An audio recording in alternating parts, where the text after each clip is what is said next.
事，作者蘇榮睿。第24章，承受清風。我同君玉係喺1972年8月抵達美國嘅費城，寄宿喺費城西敏寺神學院嘅宿舍，一直至到1975年畢業。其後一年因為成績比較卓越，就獲得西敏寺神學院嘅獎學金，喺普林斯頓神學院深造一年，係喺1976年先返香港，正式開始我牧會嘅生涯。喺美國呢4年，無論喺讀書或者喺教會實習，都令我哋大開眼界，叫我哋不但喺神學訓練上得到造就，更廣闊咗我哋嘅視野。1970年代嘅美國係一個重要嘅年代，我哋剛剛抵步不久，從電視新聞就知道轟動整個世界嘅慕尼黑慘案。呢件事發生喺1972年9月5號，第20屆夏季奧運會喺西德嘅慕尼黑舉行，但係好不幸發生咗一宗害人嘅恐怖事件。策劃呢一次恐怖行動嘅係巴勒斯坦武裝組織黑色9月，而襲擊嘅對象係參加奧運會嘅以色列代表團。因為營救過程中慕尼黑德國嘅警察出現嚴重嘅失誤，導致代表團11人全部身亡。喺呢次事件當中，除咗11名以色列代表團成員被殺之外，另外5名嘅恐怖分子同埋1個德國警察都被殺身亡，有3名恐怖分子被捕。但同年喺一次嘅西德航空被騎劫當中，西德政府順從劫機者嘅要求，將呢3名恐怖分子移交去利比亞得到釋放。事件發生之後，時任以色列總理梅爾夫人下令以色列情報特務局簡稱為呢個摩薩特個特工組成嘅天誅行動，暗殺咗11名黑色9月嘅武裝成員，成功係將其中10個人摧滅。呢件本來係一件大事嘅，但奇怪喺神學院裏邊，好少人，無論係老師同埋同學，都提及討論呢件震撼嘅大事。唔單止係咁樣，喺學院裏邊，好少聽見老師或者同學們討論政治或者係陳述政教嘅問題。回顧喺70年代嘅美國，其實喺國內或者國外係充滿咗挑戰。國內嘅反越戰嘅情緒越嚟越高漲。新任總統尼克遜卻以為可以立即撤兵，會係一種嘅示弱嘅表現，佢下令猛轟炸北越，派兵入侵柬埔寨，企圖迫使北越談判。但另一方面又施壓南越政府負上更大嘅防衛責任。但呢一個卻係激起咗學生暴動，係1970年5月4日喺 Kent University 引起咗示威者同埋警察嘅衝突，有2名非裔學生示威者被殺。國內反戰運動越嚟越激烈，尼克遜決定係喺1973年開始撤兵。不過喺美國歷史裏邊最轟動嘅莫過於水門事件啦。尼克遜喺1972年大勝獲選連任，但喺1972年6月，警察發現尼克遜競選委員會下令竊聽位於水門大廈嘅民主黨競選委員會嘅辦公室。尼克遜不但冇處理呢件事，更下令 FBI 停止調查呢件事。終於喺1974年4月，國會通過彈劾總統。喺未進行審訊程序之前，尼克遜決定辭職，由副總統福特代任總統，並不追究尼克遜是否犯罪。呢個引起唔少美國人反感。其實喺70年代嘅美國隱藏住一個更深層次嘅問題。一方面我哋睇到唔少所謂被壓制嘅團體，譬如好似非裔人士同性戀人士女權主義者紛紛出嚟要求平權。國內更湧流住一股自由主義嘅風氣，崇尚性開放、吸大麻、重視個人嘅權益，呢種嬉皮士嘅文化充斥整個青年人嘅世界，尤其是喺西岸更加犀利。喺另一方面，國內又呈現一種新右翼嘅政治運動，所謂 New Right Political Movement。佢哋反對呢一種嘅自由主義，更不滿社會離棄傳統嘅價值觀，強調政府要還政於民，唔應該事事由政府操控，反對一個大政府嘅政策。呢種對立孕育於喺70年代，隨後幾十年越嚟越明顯啦。我大感迷惑嘅地方就係點解神學院裏邊老師同埋同學極少討論呢啲課題呢？亦都冇提供一個基督徒嘅立場呢？我以為我哋在香港呢個殖民地，身份不明不白，既不是英國人，亦都唔係中國人，更冇香港人呢個意識，又點會講到政治嘅問題呢？況且香港又冇民主制度，邊個做總督我都冇份話事。能夠喺香港擁有自由，似乎係大多數香港人都心滿意足。點解嗰啲擁有民主制度、選舉權、自由嘅美國基督徒，好似同我哋香港人一樣，國事天下事，事事不關心？有趣嘅地方，我哋喺神學院經常聽到嘅課題就係自由神學 liberalism、靈恩運動 charismatic movement， 似乎係同社會脫節，係好離地。我心裏邊有疑問啦。咁樣離地嘅信仰，點可以訓練到一個牧者喺一個咁複雜嘅社會環境裏邊牧養佢嘅群羊呢？經過咗3年嘅神學洗禮，尤其是喺 Van Til 教授嘅護教學教導之下，我開始明白西敏寺神學院嘅理念同埋策略。首先我要明白到喺20世紀70年代，基督教教會面臨係一啲乜嘢嘅挑戰。英國歷史學家湯恩比指出，20世紀有2個思想主流，進化論、心理分析都係非常嘅世俗化，叫人拋棄一切超自然嘅信仰。我哋先講講進化論呢個問題。自從19世紀以嚟，自由派神學主義係受到自然神學所謂 natural theology 影響。所謂自然神學係指反對一切超自然嘅元素，啲 supernatural elements。呢一種嘅思想信仰同埋神學就叫做natural theology。佢哋以為一切唔合科學根據嘅都唔係真嘅，只係神話嚟嘅啫。一個受科學訓練嘅人點會相信死人復活、5餅2魚食飽5000人呢？一句你潔淨你吧就可以醫治嗰啲萬麻風病人？呢啲都係唔合乎科學化嘅神話故事，唔係真嘅。喺自然神學嘅影響之下，科學至上，唔少神學院開始轉向自由派，高舉理性，否定聖經所在嘅神蹟，視為神話故事。到20世紀初年，唔少美國神學院同埋教會都走呢一條自由神學嘅路。不但如此達爾文嘅進化論更係席捲整個美國，引起唔少保守派嘅基督徒嘅不滿，最後導致喺1925年著名嘅所謂 Monkey Trial 事件啦。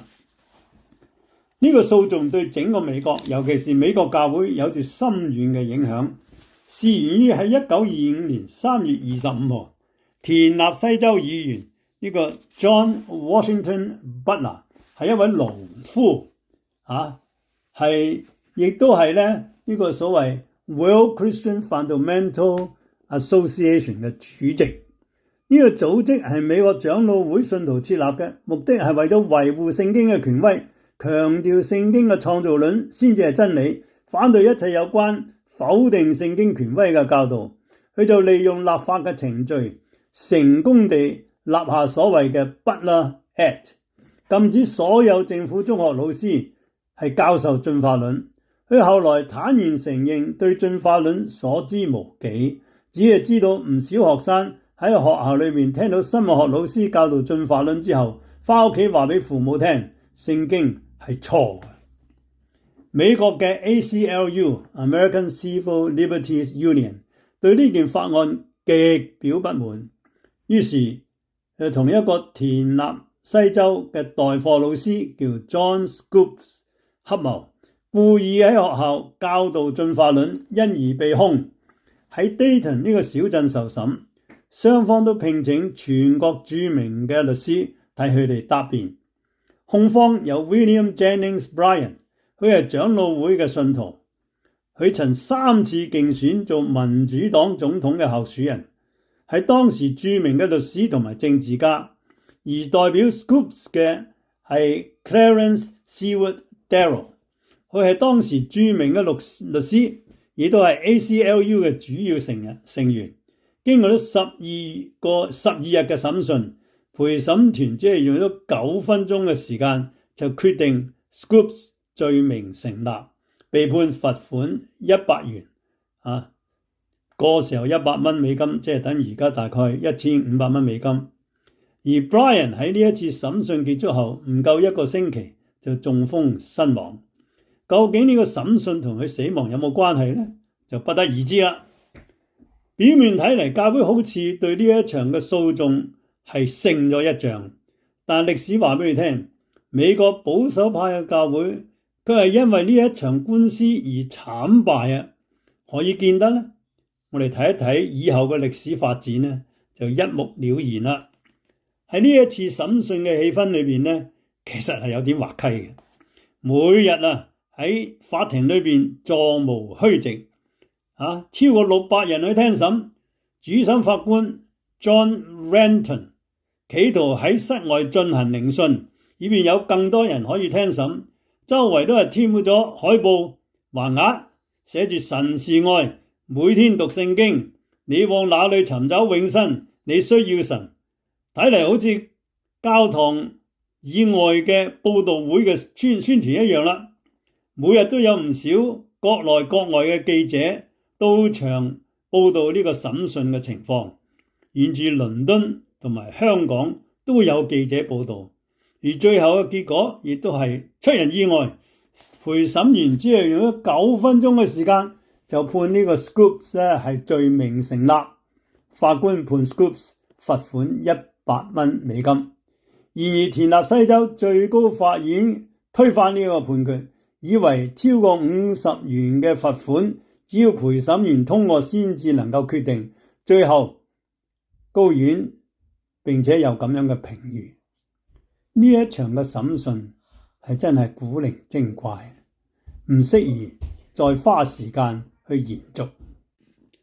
到1968年，美國最高法院推翻咗另外一宗類似嘅案件，叫做 Epperson vs. Arkansas， 以為呢個係違背咗第一修正法案。其實早喺1年之前，即係1967年，田納西州亦都推翻咗 Butler's Act。喺1960年荷里活導演 Stanley Kramer 係根據呢個 Monkey Trial 係拍咗一套叫做承受清風嘅電影。雖然呢個好似一本小說嘅劇本咁樣，任何人一睇就已經知道其實係影射緊 Monkey Trial， 係為呢個 Monkey Trial 而拍攝嘅。雖然片中嘅人物全部都係改名換姓，但明顯喺導演嘅心目中呢套係好似紀錄片一樣。當我哋詳細嚟睇一睇呢個電影同埋比較下歷史嘅時候呢，就發覺有好多係唔合乎歷史嘅事實嘅。點解呢套電影話俾你聽，經過30多年之後，美國人特別係知識分子係點樣睇基督教？電影提及 Scoops 被判下獄，其實唔啱嘅，呢個只係誇張。誇張乜嘢？就認為嗰啲嘅愚拙嘅信徒為咗維護佢哋無知嘅信仰，為咗要誇大佢哋嘅邪惡，又為咗佢哋令到觀眾替呢個 Scoop 抱不平，於是就裝假話佢係坐監。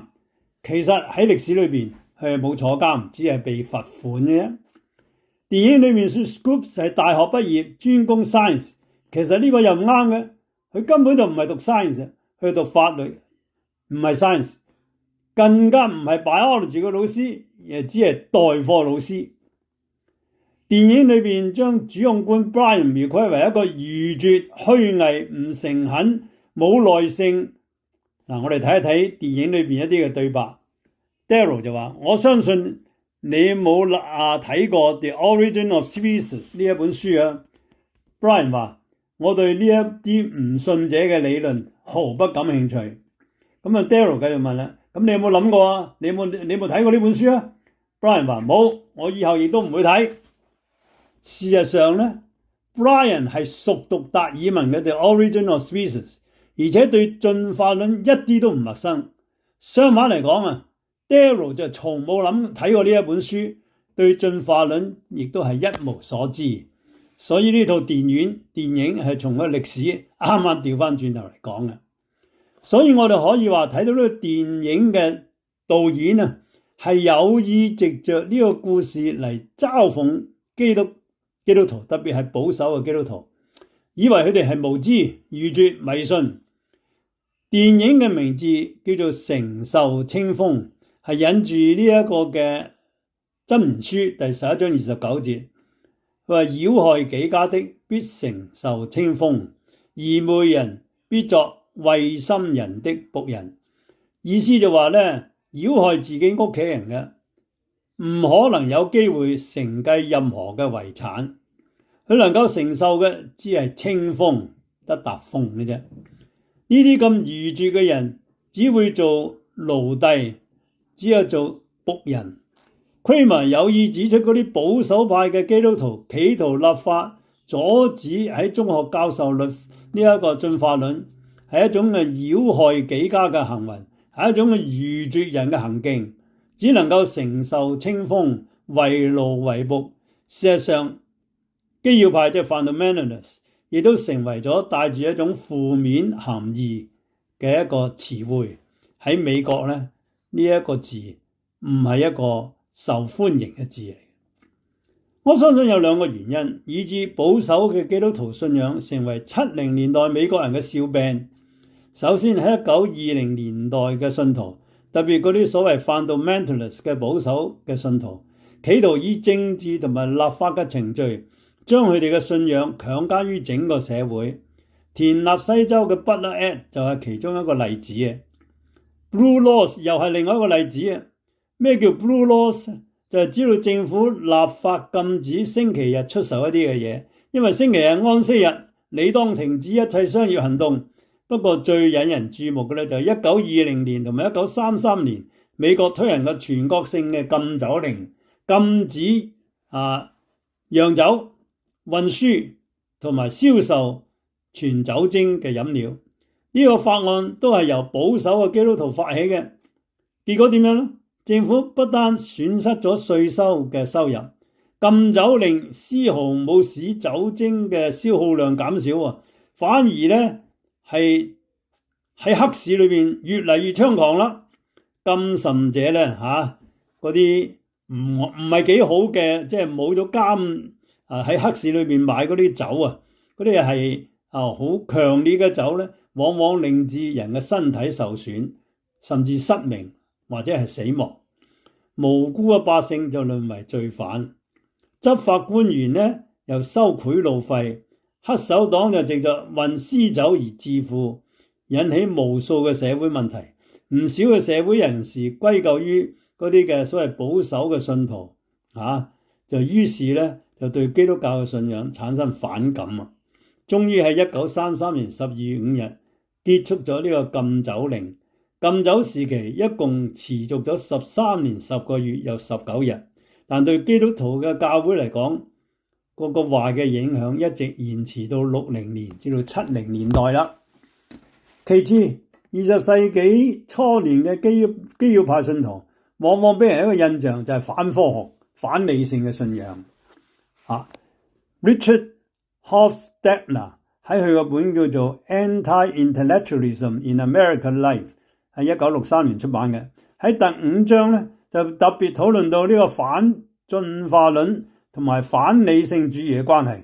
佢認為美國群眾反理性同埋反精英運動所謂 anti-rationalism 同埋 anti-elitism 主要嘅動力係嚟自美國嘅保守教會，而呢一本書喺1963年出版，1967年田納西州就已經取消咗呢個 Butler Act。1968年美國最高嘅法院裁定類似 Butler Act 嘅 Arkansas 嘅法案亦都係被視為不合憲法。1970年密西西比最高法院亦有類似嘅裁決。相反嘅，美國中學嘅生物學老師唔准喺課堂裏邊係教授創造論，啱啱係同以前調翻轉嚟。呢個認為咧創造論唔係科學，係宗教，你可以係當係宗教課程，絕對唔可以係視為科學嘅課程。從歷史嘅角度睇，我哋心裏邊有啲疑惑。嗰啲從英國移民嚟美國嘅清教徒當中唔少係知識分子嚟。事實上，美國著名嘅大學好似哈佛耶魯Princeton 全部係基督徒創立嘅。何解喺短短時間，基督教竟然被視為一種反理性嘅宗教信仰呢？正如上述，歐洲嘅自然神學呢 Natural Theology 係其中一個大嘅因素，去反對一切超自然嘅元素嘅一啲嘅神學信仰，以為一切唔合乎科學根據嘅都係假嘅，只係神話嚟嘅。呢一種嘅風氣吹到美國，唔少神學院都受呢一個影響，教授們一窩蜂轉向自由派神學 Liberalism， 否定聖經所講嘅神蹟，否定耶穌基督復活，否定耶穌基督再來。呢度引起民間嘅信徒不滿，開始組織佢哋所謂嘅 fundamentalist 嘅 movement， 強調聖經絕無錯誤，但佢哋又唔能夠答辯從科學帶嚟嘅挑戰，亦都未能從學術同埋理性嘅角度去對抗自由主義嘅挑戰。相反，一般信徒開始傾向當時流行嘅時代論Dispensationalism 神學，套用 Wheaton 大學嘅 Mark Noll 嘅教授，佢喺個本《The Scandal of the Evangelical Mind》所說，佢哋所採用嘅 plain reading 讀經方法，一切係從字面解釋，忽略咗聖經嘅文化同埋歷史背景，改用嗰種嘅 misguided quasi-scientific approach 去解釋聖經嗰啲希望藉著咁樣同自由派人士抗衡，於是就造成咗1920年代基要派同埋自由派對抗嘅局面，亦都俾人一種嘅印象，基督教係反智反科學嘅一種嘅信仰，呢個係極之不幸嘅。但係當時以呢一個 John Mayton 為主嘅普林斯頓神學院教授們，包括 John Murray、Oswald Alice Robert、Dick Wilson 同 Cornelius Van Til， 不滿呢一個普林斯頓神學院傾向自由神學嘅神學主義，決定離開，就喺1929年喺費城創立咗 Westminster Theological Seminary， 就係我所就讀嘅西敏寺神學院。佢哋既唔同意自由派神學，但另一方面亦都唔係走基要主義嘅神學之路。佢哋提出另外一條出路，一方面係維持舊有嘅普林斯頓傳統，以加爾文改革中嘅神學為基礎，秉承咗普林斯頓 Charles Hodge 同埋 B.B. Warfield 嘅神學思想。更重要係打開一條新嘅護教學嘅方向，一個以 Cornelius Van Til 為首嘅稱為 Presuppositional Apologetics。當我喺1972年入讀 Westminster 嘅時候， Van Til 仍然係護教學嘅教授，佢對我喺神學上思想有極大嘅影響。我在此唔係企圖去解讀 Van Til 嘅護教學，事實上當時嚟講嘅有好多都睇唔明、聽唔明，唔知佢所講乜，但只記得佢喺黑板上畫兩個圈，一個係大嘅，下邊係一個細嘅，然後佢就寫住創造者同埋被造者嘅分別 Creator and Creature Distinction。 有一次落咗堂之後，我對佢話Dr. Van Til， 我係讀中國哲學嘅，好多時候你講西方哲學咧，我唔係好明白。佢笑下同我講，咁你咪勤力啲讀書咯。老實嚟講，無論我點樣努力，有好多嘢都係唔係好幾明。但奇怪，佢兩個圈嘅理論，佢係解答咗我唔少心中嘅疑惑。直到今日我再讀 Van Til 嘅書嘅時候咧，雖然有啲都係唔係好明白，但佢已經潛移默化影響我對學術嘅睇法，對神學嘅睇法，更加係影響我對傳福音嘅睇法。對我嚟講，呢啲都有好大好大嘅幫助。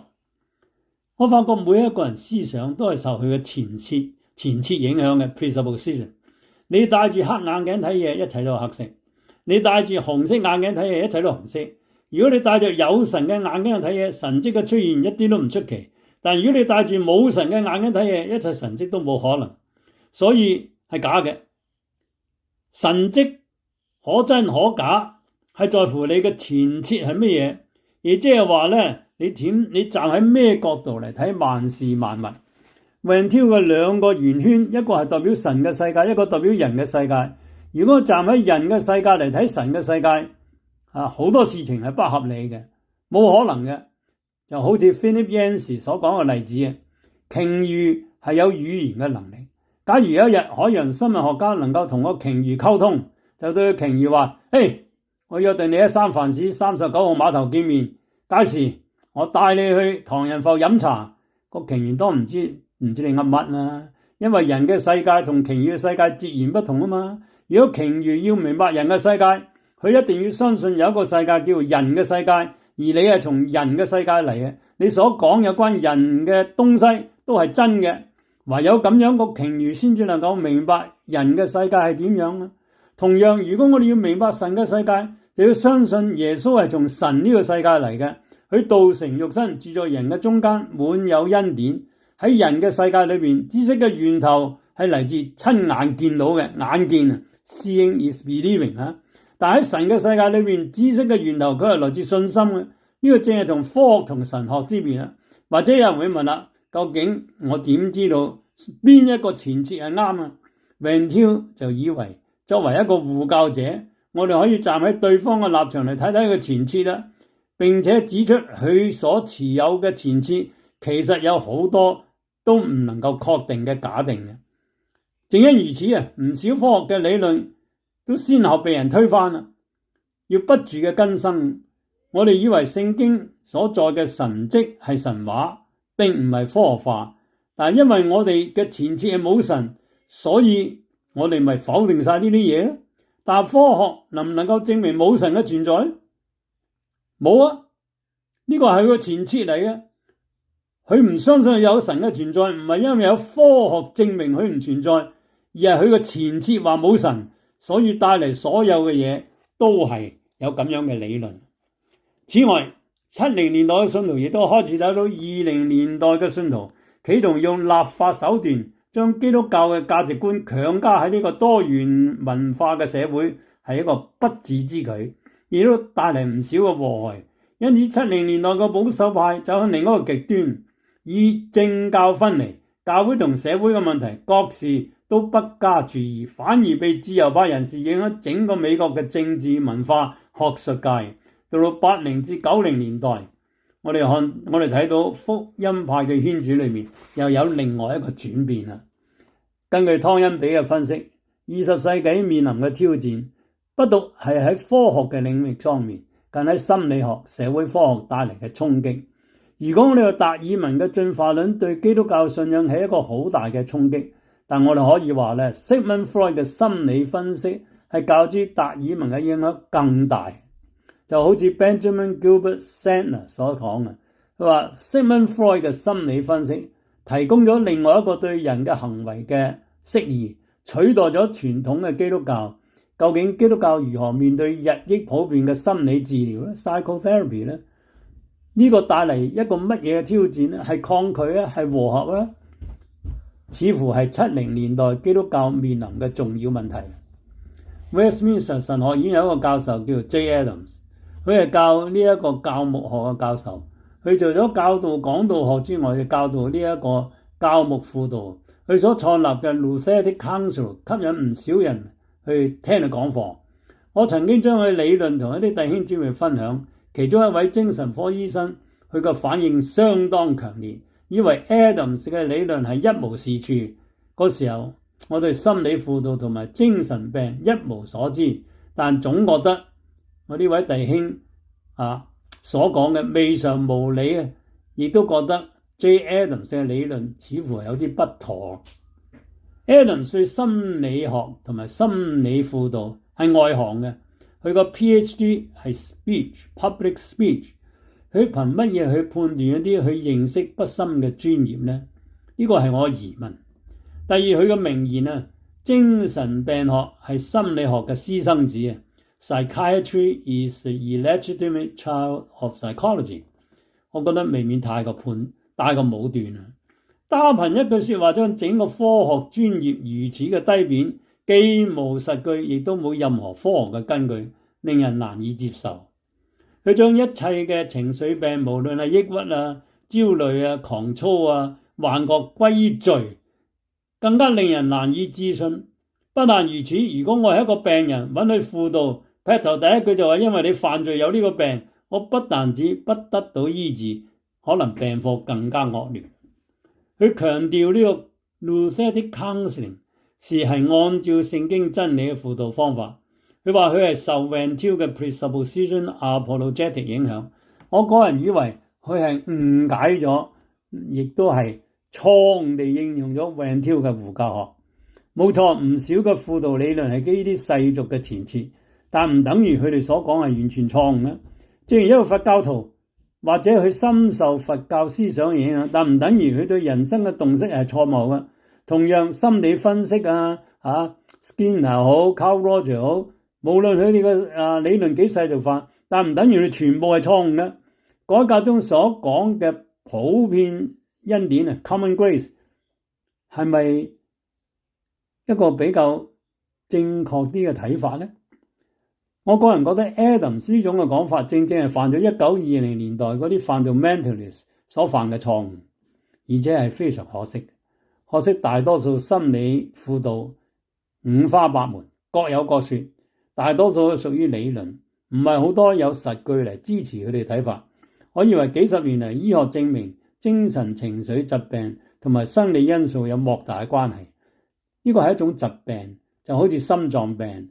如果話一個人犯罪係引致心臟病呢，當然呢個係完全錯誤啦，亦都難以令人接受。